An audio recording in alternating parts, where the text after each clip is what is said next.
Representative Anna Paulina Luna of Florida was on the Joe Rogan show today, and she said some really interesting things. I'm just going to cover one of them. Maybe I'll cover some of the other things she said in another episode.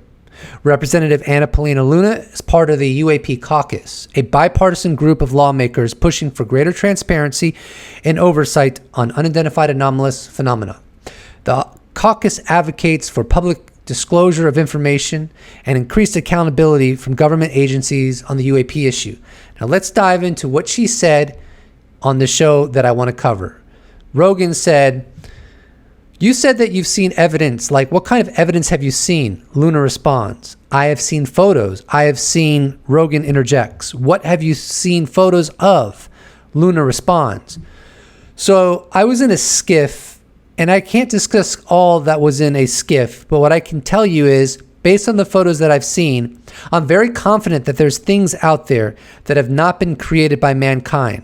Rogan responds, "It seems crazy that people have access to information that shows that there's something outside of us that is more intelligent, at least more capable than we are, and they hide it from everybody else." The proposition that there is much better data within the bowels of the government, the Pentagon, the intelligence community, and aerospace agencies, corporations, is a very old and highly corroborated one.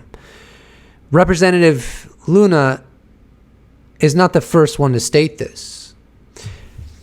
Lou Elizondo even has stated that the 3 gun camera videos that were released, the Go Fast, the Gimbal, and the FLIR 1, are some of the least compelling videos. Even Chris Mellon has said on record that he has seen satellite imagery of UAP that were spectacular and nothing like anything else that has been released. UFO whistleblower David Grush has echoed this as well regarding satellite imagery. During the hearing that he was in 2023,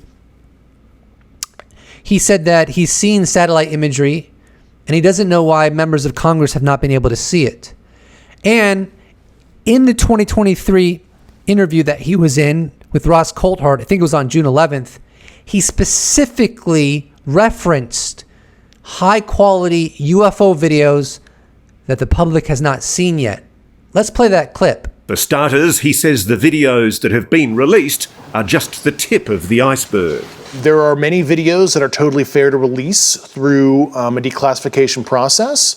And I find it very concerning from a transparency perspective that all that the department has declassified were those 3 famous videos. There are more concerning videos that left me with a lot of questions. Yeah. Let's assume that's correct, as David Grush stated, that there are many videos that are fair to release through a declassification process, but they have not been released. So why would the U.S. government have UFO videos that are highly compelling, that would not compromise national security, and yet still opt not to release them? And I would say the answer to that question is really very simple. It's because there's a cover-up, and they want us to continue to think that they don't really have a good handle on what's occurring in our world. Now, when I say that, I'm not saying they have answers necessarily as to where these UAP originate from, who's behind the wheel, what their culture is. But what I am saying is, and this is my opinion, they know there is a non-human presence here. They've known that for decades. They have a huge amount of videos and imagery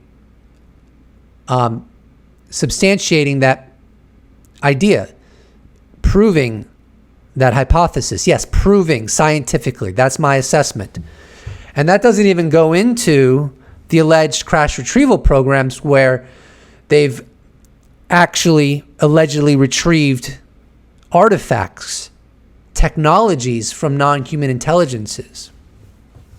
And so when they do release videos, when they do release imagery, they don't want it to go beyond a certain threshold of fidelity. because then we would begin to understand that they've been lying to us for many decades. So they're not really here to be our friends. They're not here to give us the information they want. They're there to protect themselves from scrutiny.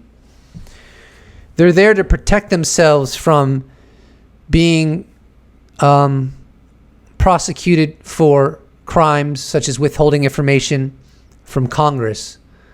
It's all about self-preservation. And they put self-preservation above the will of the people, the American system, and what Congress wants to know regarding the situation. That's my opinion. I have moved more and more away from the idea that this is about national security.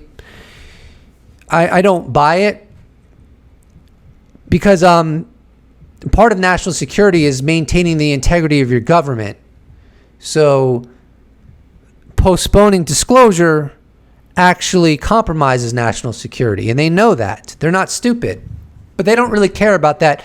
They care about protecting themselves and not being at the other end of scrutiny. And like, what national security would they be protecting anyways if it's true that governments like Russia and China have their own crash retrieval programs, their own UFO study programs? Do they not want even more countries to have clarity that this is real? But, there's always a question of how many countries are fully clear on this presence. So, and it's also with the knowledge that disclosure is inevitable, why not disclose sooner rather than later to mitigate the blowback? So, to put it simply, I no longer buy it has anything to do with national security, because national security is not tyranny. National security is not a dictatorship. When it comes to national security within the American system, it's a balancing act. And what the U.S. government and the Pentagon are doing is going nuclear with the UFO issue, classifying the whole entire thing, which is why you don't get the good stuff, because obviously if they shared the really good, compelling imagery and videos, then it would be out in the open, and the jig would be up, and that would go against the classification system. I mean, it seems obviously they've classified to the extent that anything they release that makes it obvious we're not alone, they will not release. Now, I'm hopeful that with the upcoming hearing in September, and as pressure increases, and we have people like Secretary of State Marco Rubio, CIA Director John Ratcliffe, J.D. Vance recently said that he's obsessed with the UFO issue. I'm hopeful that gradually the pressure will build and they'll find themselves in a situation where they have no choice. But I just don't think, and I just got to be honest, the U.S. government is ever going to disclose until they come to the assessment that they have no choice. It's really sad. It's a sad testimony. But as far as disclosure coming from the U.S. government, I don't think they're going to do it voluntarily. I think they're going to do it with their backs against the corner, and only when they feel like there's no other way. We'll leave it there. Please do not forget to subscribe. If you'd like to support this channel, you could support me on Patreon. You could become a YouTube member. You could give me a one-time donation. All those potentialities can be accessed in the description box below. Or you could just slap a like on this bad boy, and I'll appreciate it so much. Thanks so much for watching. I look forward to seeing you in the next episode. Special thanks to all YouTube members, patrons, those that have bought merch, those that have given me a one-time donation. I couldn't do it without you. Thank you so much. See you in the next episode.